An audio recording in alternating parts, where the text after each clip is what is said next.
Saya Ilya mewakili kelompok 6 akan mempresentasikan siklus dan hukum 2 termodinamika. Apa sih siklus dan hukum 2 termodinamika? Yuk kita bahas. Sebelum kita masuk ke materi dan penjelasannya, kita akan membahas latar belakangnya terlebih dahulu. Adakah latar belakang hukum 2 termodinamika? Sebenarnya, hukum termodinamika 1 yang sebelumnya dianggap tidak dapat menjelaskan apakah suatu proses mungkin terjadi atau tidak mungkin terjadi. Maka dari itu, muncullah hukum 2 termodinamika yang disusun tidak lepas dari usaha untuk mencari sifat atau besaran sistem yang ada. Sebelum itu, para ahli melakukan percobaan. Dan dari hasil percobaan para ahli menyimpulkan bahwa mustahil untuk membuat sebuah mesin kalor yang mengubah panas seluruhnya menjadi kerja, yaitu mesin dengan efisien termal 100%. Kemustahilan ini adalah dasar dari satu pernyataan hukum kedua termodinamika sebagai berikut. Adalah mustahil bagi sistem manapun untuk mengalami sebuah proses di mana sistem menyerap panas dari reservoir pada suhu tunggal dan mengubah panas seluruhnya menjadi kerja mekanik dengan sistem berakhir pada keadaan yang sama seperti keadaan awalnya.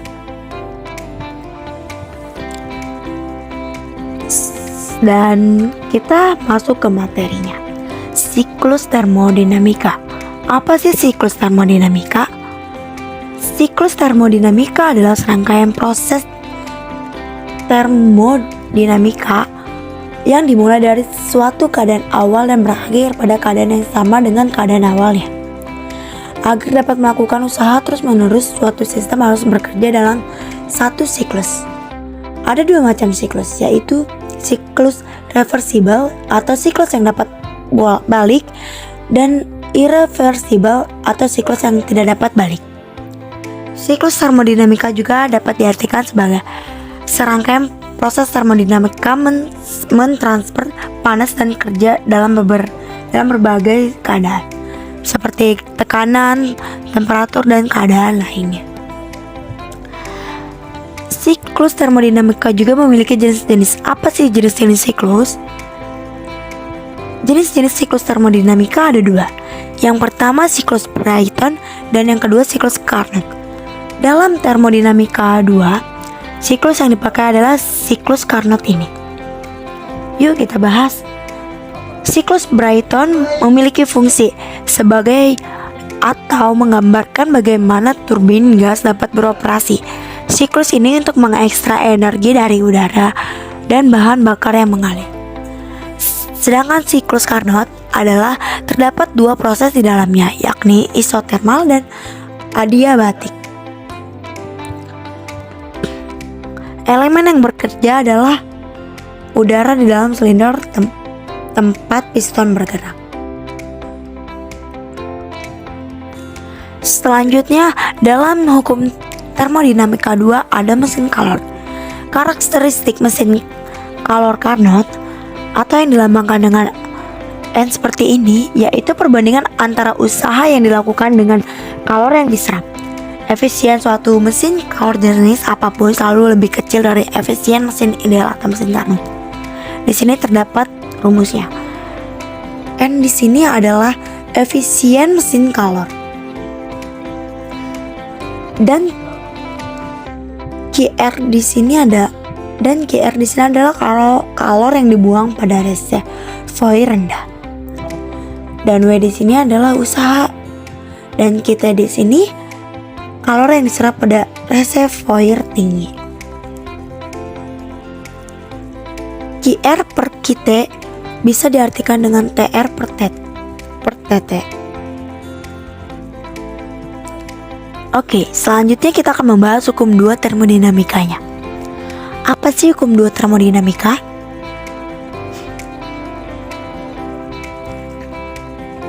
Kalau dari segi bahasa, termodinamika berasal dari dua kata bahasa Yunani, yaitu thermos yang artinya panas dan dinamik yang berarti dinamis atau perubahan. Jadi, termodinamika adalah pernyataan tentang hubungan antara usaha dengan perubahan kalor menjadi sebuah energi. Hubungan tersebut sangat erat kaitannya dengan usaha, energi, suhu, mekanika statik, dan juga sebuah proses. Hukum 2 termodinamika atau arah reaksi sistem menyatakan pembatasan perubahan energi di mana alur kalor suatu objek dengan sistem memiliki sifat alami, yaitu kalor mengalir secara alami atau spontan dari benda yang panas atau bersuhu tinggi ke benda yang dingin atau bersuhu rendah. Dan sebaliknya, kalor tidak akan mengalir secara alami atau spontan dari benda dingin atau bersuhu rendah ke benda panas atau bersuhu tinggi tanpa dilakukan usaha. Dalam hukum termodinamika 2 ini berkaitan dengan entropi dan memiliki kecenderungan yang dari waktu ke waktu beberapa suhu, tekanan dan menyeimbangkan potensi kimia dalam terisolasinya sistem fisik. Di sini disebutkan entropi. Di dalam hukum termodinamika 2 juga mengaitkan tentang entropi. Apa sih entropi itu? Entropi atau entropi diartikan sebagai ukuran ketidakteraturan. Dalam sistem tertutup, peningkatan entropi diikuti oleh penurunan jumlah energi yang tersedia. Semakin tinggi entropi, semakin tinggi ketakteraturannya. Entropi pada proses temperatur konstan jika suatu sistem pada suhu mutlak T mengalami proses reversibel dengan menyerap sejumlah kalori atau Q, maka kenaikan entropi AS dapat dituliskan delta S sama dengan S2 dikurangin S1 sama dengan Q per T. Delta S adalah perubahan entropi dengan satuannya J per K, dan S1 adalah entropi mula-mula yang satuannya Joule per Kelvin, dan S2 adalah entropi akhir yang sama dengan satuannya yang sama dengan sebelumnya, yaitu Joule per K. Entropi pada proses temperatur berubah. Pada proses yang mengalami perubahan temperatur, entropi dituliskan sebagai delta S sama dengan mc in dikali T2 per T1. Oke, untuk memperdalam penjelasan yang telah saya jelaskan sebelumnya, di sini terdapat contoh soal, yaitu suatu sistem menyerap kalor sebesar 60 kJ pada suhu 20 derajat Celcius. Berapakah perubahan entropi sistem ini? Bagi teman-teman yang ingin mencoba terlebih dahulu, soal ini menggunakan rumus entropi, perubahan entropi. Oke, mari kita bahas. Dari soal tersebut dapat diketahui yaitu Q atau kalor sebesar 60 kJ yang dikonversi menjadi joule yaitu 60.000 joule. Dan terdapat juga T atau suhu yaitu 20 derajat Celcius dikonversi menjadi 300 derajat Kelvin. Yang ditanyakan adalah perubahan entropi. Delta S atau perubahan entropi yang dirumuskannya yaitu Q atau kalor per temperatur atau suhu atau yang dilambangkan dengan T. Jadi perubahan entropinya adalah 60 derajat Joule dibagi 300 Kelvin. Kenapa dikonversi menjadi Joule dan Kelvin? Karena satuan dalam perubahan entropi yaitu Joule per Kelvin. Jadi besar perubahan entropi adalah 200 Joule per Kelvin.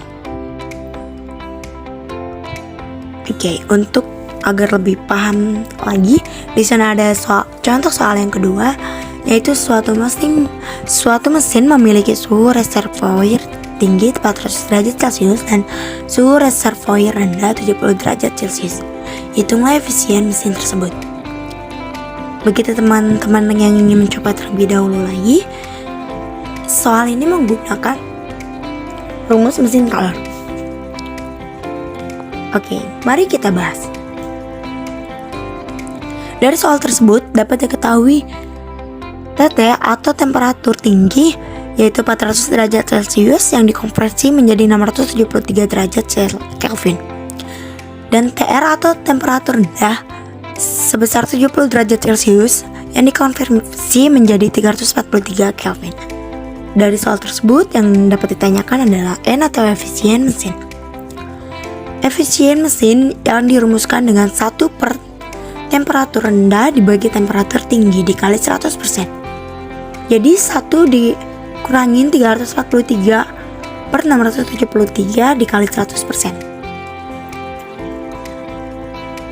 Karena di sini pecahan, jadi si satu ini kita jadikan dulu pecahan.